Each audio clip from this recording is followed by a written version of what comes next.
Cuando se realizan ensayos clínicos, se suelen aceptar las siguientes reglas. Regla 1.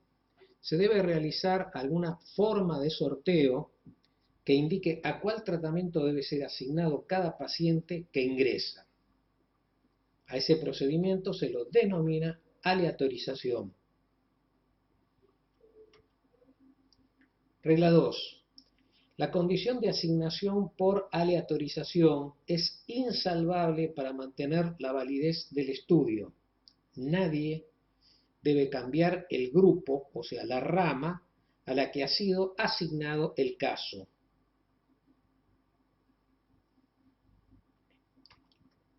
Ni el investigador ni el paciente pueden elegir cambiar de grupo. Si esto ocurriera, el experimento ya no sería aleatorio y por lo tanto no habría control de variables extrañas desconocidas. Regla 3.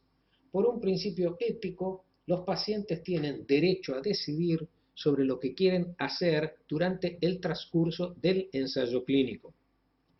O sea, se pueden retirar, pueden pasar a otros tratamientos no incluidos en el ensayo o cualquier otra cosa que deseen, incluso no ser tratados, etc.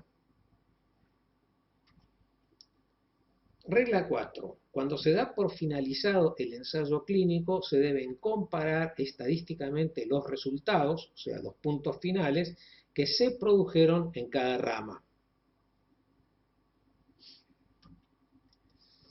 Si todos los grupos de todas las ramas no tienen deserciones o pérdidas, el análisis se hace sobre puntos finales en los grupos, tal y como estaban conformados después de la aleatorización.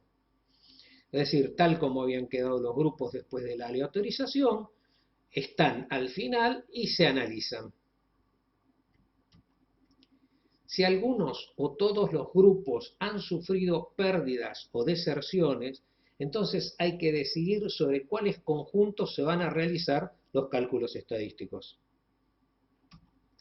La alternativa habitual había sido hacer el análisis sobre los pacientes que habían completado el proceso en cada una de sus ramas.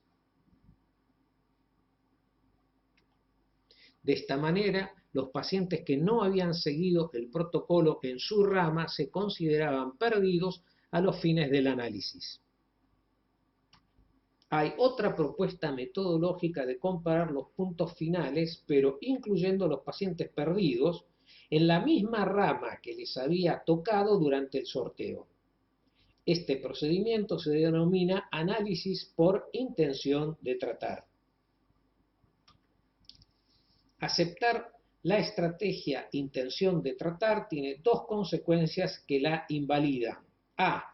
El paciente transgrede el procedimiento de aleatorización. B. Se introducen variables extrañas no controladas en la producción del punto final y por lo tanto se contamina el análisis estadístico. Veamos la primera objeción. El procedimiento de intención de tratar aparece como contradictorio con la regla de aleatorización, es decir, la regla 2. Al momento de la aleatorización está prohibido que alguien decida en qué rama se incluye al paciente y de ese modo se puede relacionar válidamente tratamientos con punto final. Si al paciente no se le permitía elegir la rama al principio de la aleatorización, no se puede justificar que se le permita elegir después, o sea, al momento de comparar los puntos finales, porque en los hechos, si el paciente ha cambiado de grupo, ha elegido el grupo en el cual no quería estar. El apartamiento del paciente de la rama que le había tocado también introduce nuevas variables en el fenómeno que no habían sido consideradas al momento del diseño y por lo tanto se contamina el análisis estadístico. Todo el diseño de cualquier investigación apunta al control de las variables extrañas. Cuando se permite que el paciente elija su rumbo, se pierde noción de cuáles variables podrían haber influido en el punto final. Si se acepta intención de tratar, el punto final ya no depende de alguno de los tratamientos en análisis, sino de la elección que hizo el paciente. Estos dos motivos de sesgo parecen suficientes para contraindicar el procedimiento denominado intención de tratar tal y como se lo describe. Como solución alternativa, propongo que efectivamente se analicen los casos en la misma rama en la que se enrolaron, pero computando el punto final en contra de la hipótesis de la rama. Para computar el punto final en contra de la hipótesis de la rama, se asigna a ese caso un punto final opuesto al que se esperaba. Por ejemplo, computando éxitos como fracasos y viceversa.